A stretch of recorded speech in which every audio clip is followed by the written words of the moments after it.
ربك يعلم أنك تقوم أدنى من ثلثي الليل ونصفه وثلثا وطائفة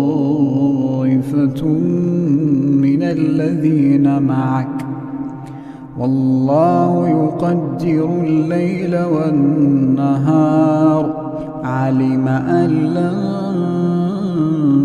تحصوه فتاب عليكم فاقرؤوا ما تيسر من القرآن.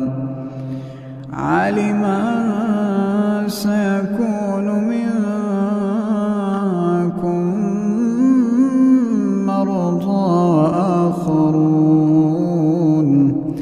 آخرون يضربون في الأرض يبتغون من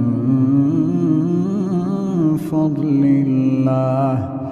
وآخرون يقاتلون في سبيل الله فاقرؤوا ما تيسر منه، وأقيموا الصلاة وآتوا الزكاة وأقرضوا الله قرضا حسنا،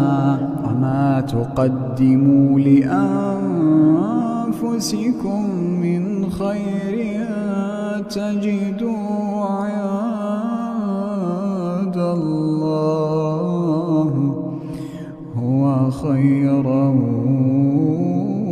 وأعظم أجرا، واستغفروا الله